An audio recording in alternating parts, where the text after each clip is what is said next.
In the last class, we were discussing about the factors affecting duty of irrigation water. So these are the factors which affects duty of irrigation water. That is the method and system of irrigation, and the type of crop grown, and the climatic condition of this particular that area where the crops have been grown, and the canal condition, and also the quality of water and characteristics of soil and subsoil of the canal, and method of cultivation, and the method or mode of applying water to the crops, and also the time and frequency of watering or tilling or plowing, whatever may be the process of cultivation. And also it depends on the base period of the crop, and also the method of assessment of water, whether it is volumetric method of assessment of water, which has more irrigation efficiency when compared to the other methods of assessment of water. And also it depends on the characteristics of soil and subsoil of the irrigation plot. And also these are some of the factors which affects the duty of irrigation water. And these are some of the methods by which you can improve the duty of irrigation water.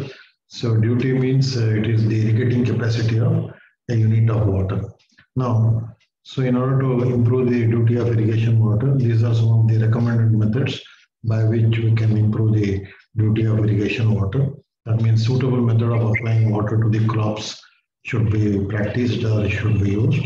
And the land should be properly plowed and leveled before sowing the crop. That means before sowing the crop, the land has to be prepared for sowing the crop, and it should be given a good tilth. Tilth means it has to be plowed properly so that the top layer soil has more fertile than when compared to the other soils. So hence, if the top layer of the soil is not fertile, then you have to replace with the good one. So next, the land should be cultivated frequently so that it reduces loss of moisture, especially when the groundwater is within the capillary reaches of the ground surface. When the groundwater is very near to the ground surface, the land has to be cultivated frequently. And the canals which carry water to the irrigation field should be lined so that the sides and the bottom of the canal should be lined so that it reduces the seepage losses and percolation losses, and water can be conveyed quickly to the plot, and it avoids the evaporation losses also. It reduces the evaporation losses. And the parallel canal should be constructed. Two canals running side by side, the full supply level will be lowered and losses will be reduced. So you can have a parallel canal system on two sides so that the full supply level of the canal can be lowered, and hence you can minimize the losses. And the ideal length of the canal should be reduced. So if the canal is having the curved one, so the ideal length, it should be straightened up. It should be straightened up so that the ideal length of the canal should be reduced so that the water reaches the agriculture plot in a short period of time. Next, the alignment of canal should be avoided on sandy soil. So because sandy soil is highly pervious, so the alignment of canal which carries water to the irrigation field should be avoided on sandy soil. And the canal should be aligned in such a way that the areas to be irrigated or cultivated are concentrated along the length of the canal, along the length or the alignment of the canal. So which increases the duty of irrigation water. And the source of supply should be such that the good quality of water should be ensured or it should be supplied. So the source from where the water is supplied to the irrigation plot should be of good quality. Next, the rotation of crop should be practiced. So this means every time growing a same crop in a same particular field, it reduces the fertility of the soil. Hence, you have to keep the crops in rotation, because in one season, if you grow the rice crop, the next season you can grow sugarcane. So like that, the fertility of the soil can be maintained or increased by adopting this rotation of crop system. Next, the volumetric method of assessment should be used, because in this case, the required quantity of water will be supplied to the agriculture plot. Hence, the duty of irrigation water also increases, and also the crop yield will also increase. And the farmers must be trained in proper use of water so that correct quantity of water will be applied at correct timing. So whenever the crop requires, initially the crop requires more amount of water. As it may attains maturity, then it requires less amount of water. So the farmer has the tendency to apply more water. So they have to be trained in proper use of water. So correct quantity of water will be applied during correct timing. So next, the land should be redistributed to farmers so that they can manage it. So if the farmer has a large holdings of land, so then it may become difficult for the farmer to maintain it. So it has to be redistributed so that they can manage the land. So next, the agriculture research station should be established nearby so that the study of soil, seed, and conservation of moisture and economic use of water can be studied. So these are some of the methods by which we can improve the duty of irrigation water. Now, the next is the last part in the module 4 is in irrigation engineering is the following are the various types of irrigation efficiency. So efficiency is basically it is the ratio of output by input expressed in terms of percentage. Here the output is nothing but the crop yield and the input is nothing but whatever the water supplied to a particular crop throughout its growth period or throughout its base period. So now these are some of the following are the various types of irrigation efficiency. So first one is water conveyance efficiency. The second one is water application efficiency. And the third one is water use efficiency. The fourth one is water storage efficiency. And the fifth one is water distribution efficiency. And the last one is the consumptive use efficiency. Consumptive use efficiency is nothing but it is the quantity of water required to meet the evapotranspiration requirement of a particular crop. Now let us discuss one by one. Now first one is water conveyance efficiency. So it is abbreviated as N(C). So it takes into account the conveyance or transit losses. So when the water is supplied through canal system, there are chances of the conveyance or transit losses, and it is determined from the following expression. So water conveyance efficiency is nothing but it is the ratio of the WF divided by WR multiplied by 100. It's always expressed in terms of percentage. So where NC is the water conveyance efficiency and WF is nothing but water delivered to the farm or irrigation plot. So how much amount of water is delivered, and WR is nothing but water supplied or delivered from the river or the reservoir. So we know that water can be diverted from the reservoir and it can be supplied to the agriculture field by network of canal. So water conveyance efficiency is nothing but it's the ratio of the water delivered to the farm or the irrigation plot or particular crop and the water diverted from the river or from the reservoir. So this is known as the water conveyance efficiency. Here we are going to take into account the conveyance losses and the transit losses when the water is supplied from a canal network of canal system to the agriculture plot. So next, the second application of efficiency is water application efficiency. So it is abbreviated as N(A). The water application efficiency is the ratio of quantity of water stored in the root zone of the crop to the quantity of water supplied to the field. So it is basically a ratio of the quantity of water stored in the root zone of the crop and the amount of water supplied to the crop or supplied to the field. So this focuses the attention of suitability of the method of application to cater method of application to the crops, and it is determined from the following expression. That is N(A) is W ratio of WS by WF into 100, where NA stands for the water application efficiency. WS is nothing but the water stored in the root zone during the irrigation, and WF is nothing but the water delivered to the farm or water supplied to the farm. So now next is the third efficiency, irrigation efficiency is water use efficiency. It is designated as N(U). Now it is the ratio of water beneficially used, including the leaching water. That means whatever the water required for leaching out the harmful salt at the root zone of the crop. So it is the ratio of water beneficially used, including the leaching of water, to the quantity of water supplied. And it is determined from the following expression. There is N suffix U is equal to W divided by WD into 100. So where N stands for the water use efficiency and WU stands for water used beneficially or consumptively to meet the evapotranspiration requirement of that particular crop. And WD is nothing but the amount of water supplied during the entire growth period of the crop. So this is known as the water use efficiency.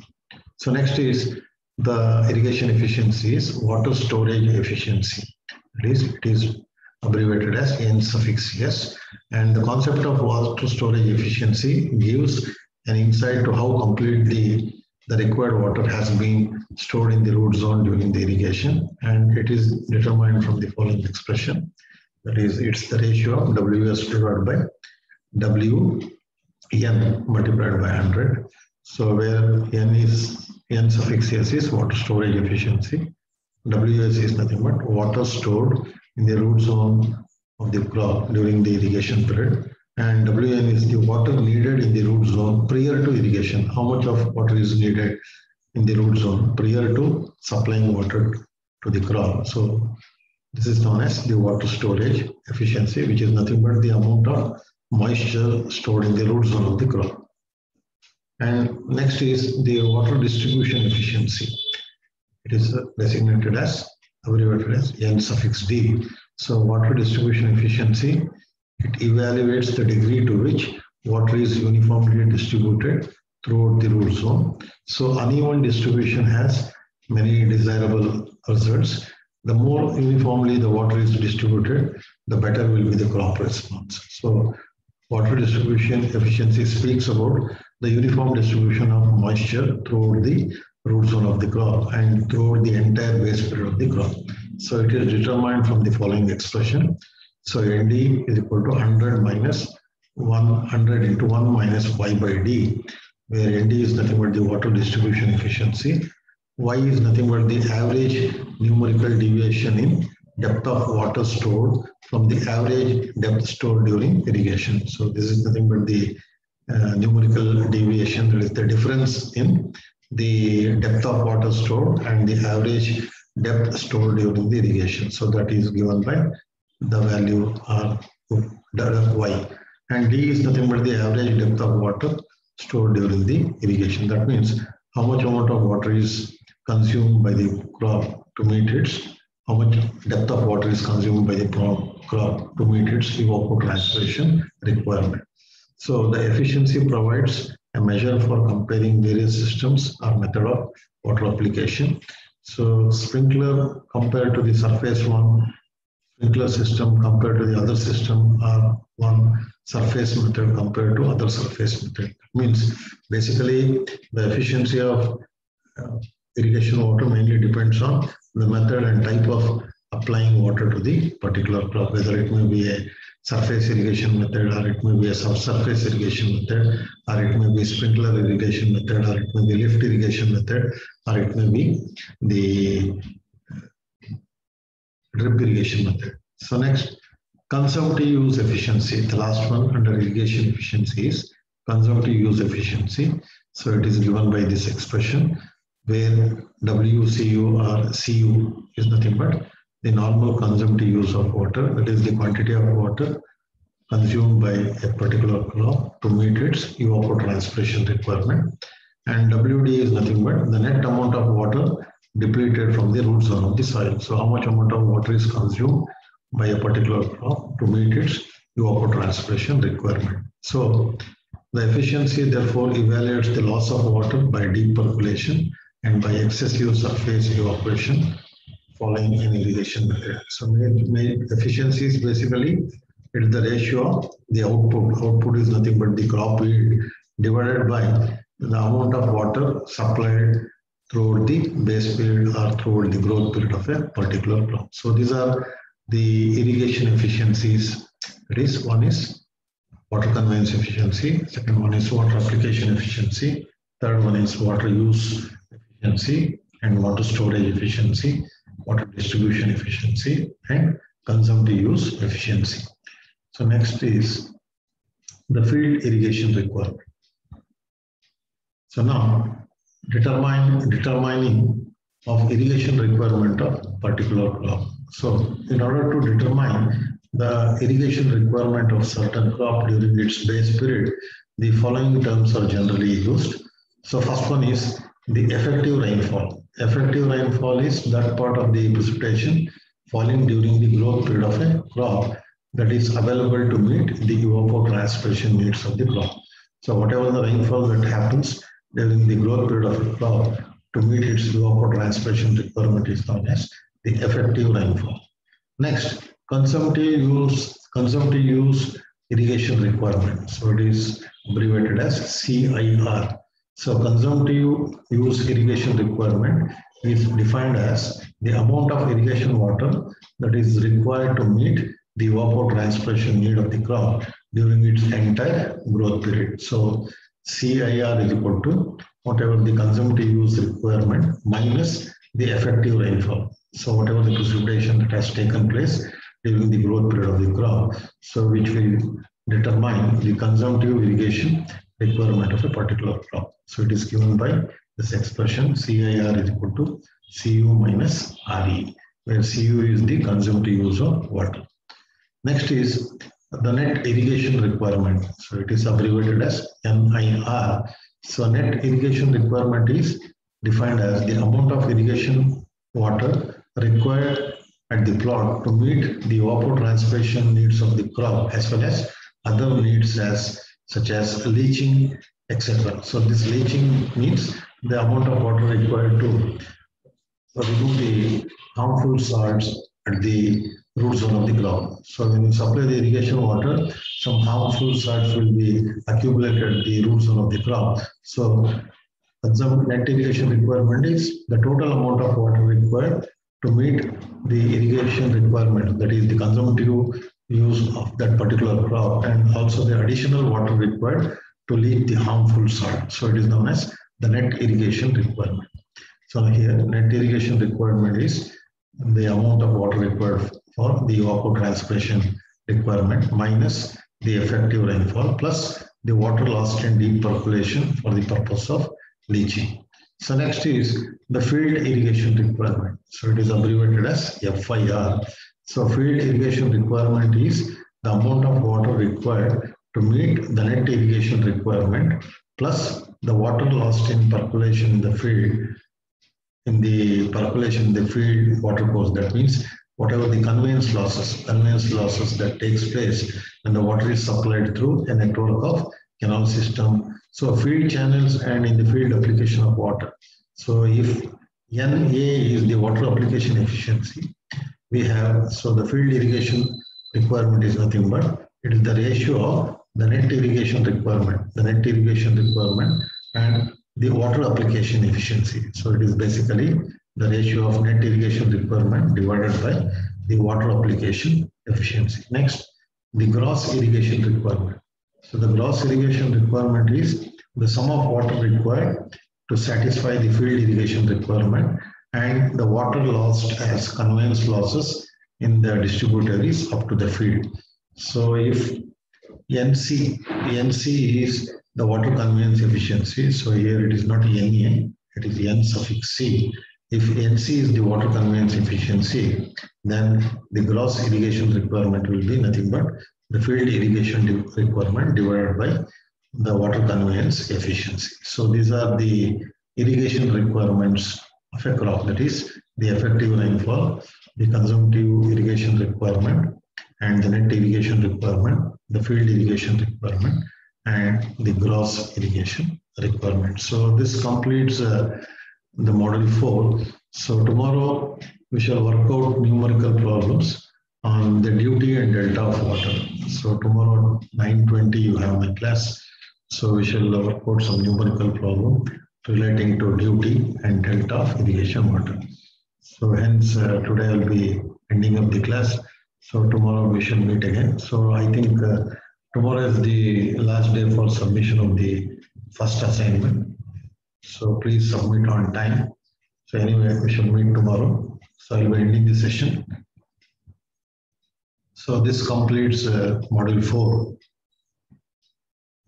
So tomorrow we shall discuss some of the numerical problems related to duty and delta of irrigation water.